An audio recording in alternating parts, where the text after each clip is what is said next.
Hello everyone, I'm Vibhakti Nodia, BA Psychology student, and in today's video we are going to talk about it something really interesting, abnormality. What do we mean by abnormality? अब ये word है हमने कभी ना कभी सुना हुआ है कि abnormality होती क्या है। हम बोल देते हैं ना किसी पर्सन को कि ये बंदा है ना थोड़ा abnormal है। अब हम क्यों बोल देते हैं? क्या सच में abnormality का मतलब ये होता है? तो चलिए समझते हैं abnormality होती क्या है। ओके, सो अगर इन सिंपल वर्ड्स में abnormality को डिफाइन किया जाए तो abnormality means any type of thinking, behaviour और emotion that from what society consider normal. Example की मदद से समझते हैं कि अगर कोई पर्सन है जो बहुत ज़्यादा हैंड वॉश करता है ज़रूरत नहीं है उसके बाद भी, या बहुत एक कोई पर्सन है जो बहुत ज़्यादा बाहर रहना पसंद नहीं करता, वो घर में रहता है किसी डर की वजह से, तो हम ऐसे पर्सन को बोल देते हैं कि ये बंदा थोड़ा abnormal. Also psychology calls abnormal behaviour. But रुको, नॉर्मल और एबनॉर्मलिटी का बिहेवियर फिक्स नहीं होता। क्यों? क्योंकि हर कल्चर, हर सोसाइटी और हर सिचुएशन के अकॉर्डिंग लोग डिफरेंट रिएक्ट करते हैं, तो हम इसको एबनॉर्मल बिहेवियर नहीं बोल सकते। कहीं जगह कोई चीज़ जो नॉर्मल है वो दूसरी जगह एबनॉर्मल हो सकती है। किसी सोसाइटी में एक चीज़ जिसे नॉर्मल बताया जाता है बट उसी दूसरी सोसाइटी में या दूसरे कल्चर में उसे एबनॉर्मल कहा जा सकता है।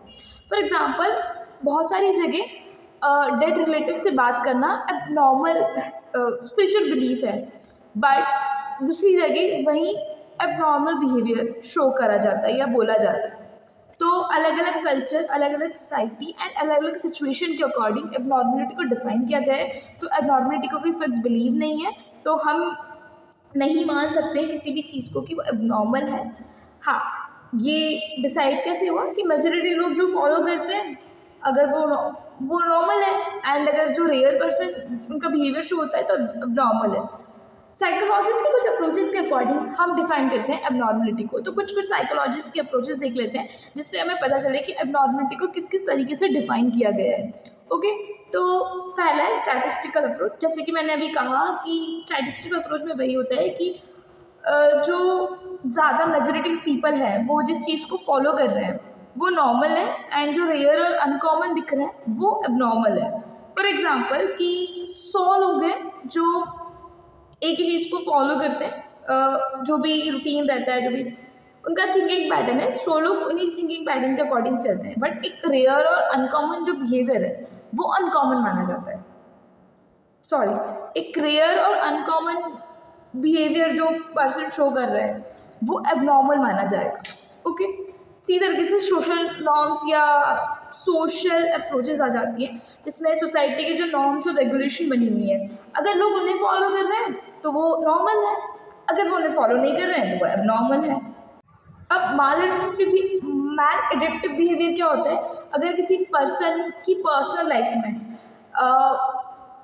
उसकी डेली रूटीन अफेक्ट होने लगे तो वो मैल एडिक्टिव हो गया। मतलब कोई भी रिलेशनशिप की वजह से, स्टडी की वजह से, या अगर कोई भी चीज़ इश्यूज़, किसी भी तरीके के इश्यूज़ की वजह से अगर उसकी पर्सनल लाइफ में अफेक्ट होने लगी है तो वो मैल एडिक्टिव या एबनॉर्मल बिहेवियर शो करने लग जाएगा। And fourth is and last कि अगर पर्सनल डिसऑर्डर्स भी कहा जाता है इसको, फोर्थ को, अगर कोई पर्सन अपने पर्सनल चीज़ों की वजह से बहुत ज़्यादा मतलब एबनॉर्मल बिहेवियर शो करेगा, लाइक एंजाइटी हो रही है उसे, डिप्रेशन हो रहा है, एंड कोई भी ऐसी चीज़ें हो रही है उसकी पर्सनल फीलिंग की वजह से या उसके पर्सनल इमोशन की वजह से, तो वो पर्सनल डिसऑर्डर्स में एबनॉर्मल बिहेवियर शो कर सकता है। Okay, so that's it. ये थे हमारे साइकोलॉजिस्ट के अप्रोचेस। ओके, इसका मतलब ये नहीं है कि हर एक डिफरेंट पर्सन एबनॉर्मल है, बल्कि हर डिफरेंट पर्सन हो सकता है वो यूनिक हो, ठीक है। एंड साइकोलॉजी का काम किसी की लेबल करना नहीं है, बल्कि उसको समझना है, उसकी फीलिंग और उसके बिहेवियर को जानना है, ताकि हम उसे और अच्छे से समझ पाएँ और उसकी हेल्प कर सकें। That's it. हमने समझ लिया एबनॉर्मलिटी क्या होती है। कोई भी फीलिंग, कोई भी इमोशन या कोई भी थिंकिंग जो सोसाइटी के नॉर्म्स की अगेंस्ट हो, एंड जो उसकी डेली लाइफ को अफेक्ट कर रही हो। That's it.